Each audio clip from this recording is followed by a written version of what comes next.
Hello everyone, today we will study about amino acid catabolism.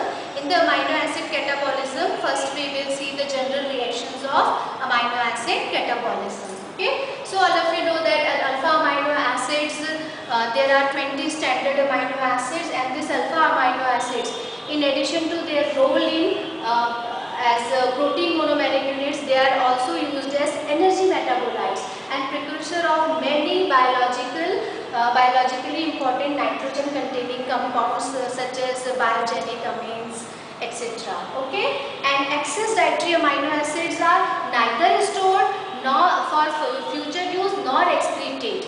They are not stored in the body, excess amino acids. Rather, they are converted to common metabolic intermediates such as pyruvate, oxidoacetate, acetyl coenzyme and alpha ketoglutarate. Actually, they are the intermediates of TCA pathway.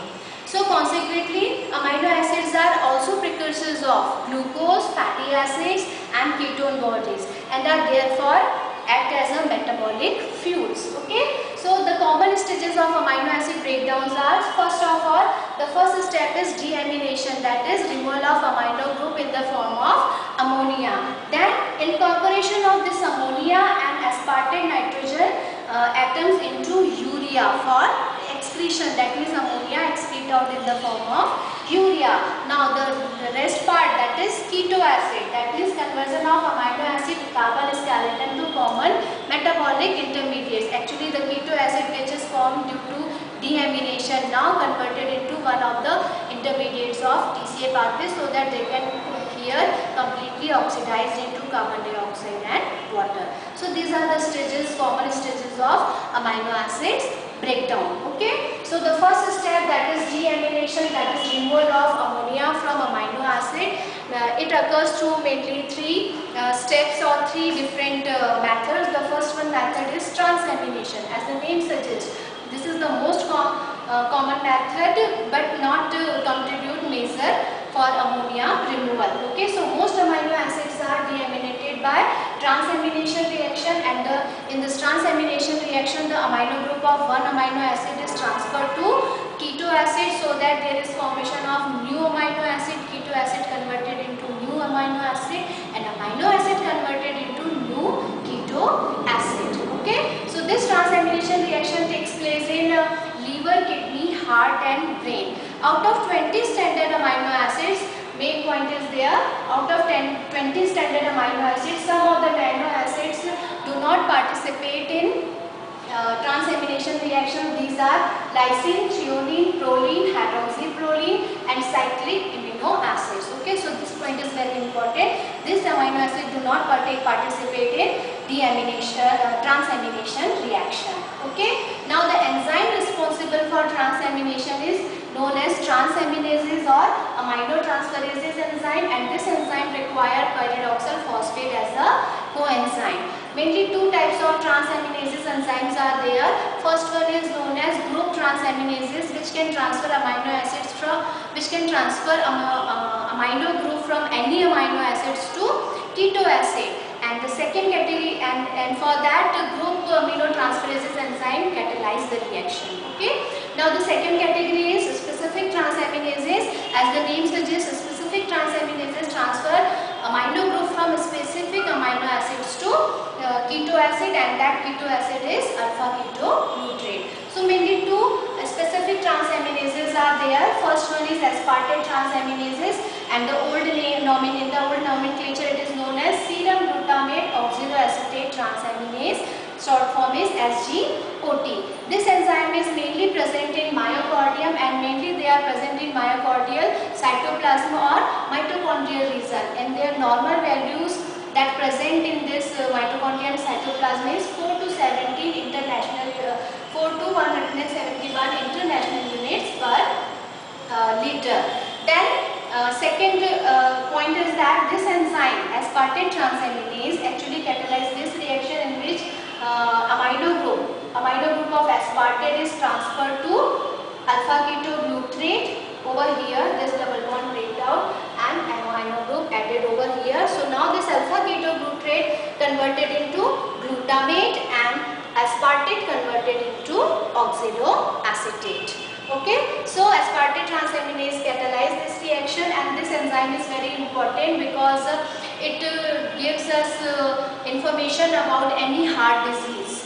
Okay, if their normal value changes, then it tell us about the heart disease or risk of heart disease that person may suffer. Okay, now the second specific transaminase is alanine transaminase, and the old name is serum glutamate pyruvate transaminase, and short form is SGPT, and their normal value, and this enzyme mainly present in liver and in the cytoplasm. In the liver cell it is present in cytoplasm, and their normal values vary between 3 to 151 international units per liter.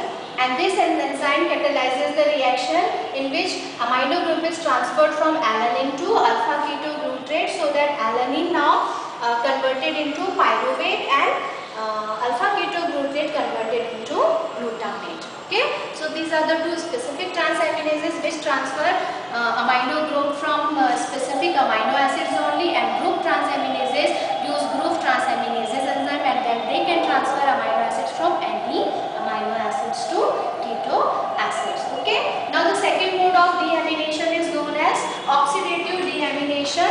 This reaction takes place in liver and kidney, and the enzyme responsible for this reaction is known as L-amino acid oxidase, or D-amino acid oxidase is also there, but all of you know that in nature L-amino acids are there, so here we are taking the example of L-amino acid oxidase. So actually this enzyme is auto-oxidizable and auto-oxidizable flavoproteins. Okay, they are auto-oxidizable enzyme. So amino acid is in presence of L-amino acid oxidase and use flavoprotein as a coenzyme and reduce into reduced form FeH2, and amino acid now converted into alpha amino acid, then alpha amino acid in presence of water molecule release this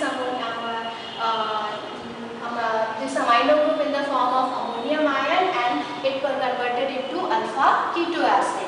Now see here, the reduced flavoprotein reacts with molecular oxygen and converted into hydrogen peroxide, and all of you know that hydrogen peroxide is very toxic to the cell. So this hydrogen peroxide in presence of catalase enzyme degraded into water and molecular oxygen, then again it will take participate in the reaction. That's why this enzyme is known as auto-oxidizable enzyme, and the process is known as oxidative deamination. Okay, but again this reaction does not fulfill major role in mammalian amino acid catabolism.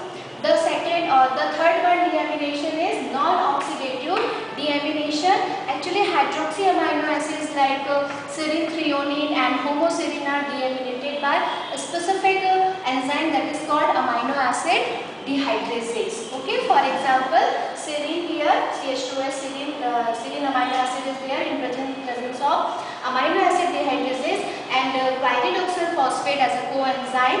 There is removal of water molecule from here and formation of intermediate compound, that is amino acid, then this double bond shifted over here, there is formation of amino acid, and that amino acid from amino acid in presence of water ammonia is released, amino group is released in the form of ammonium ion, and there is formation of pyruvate.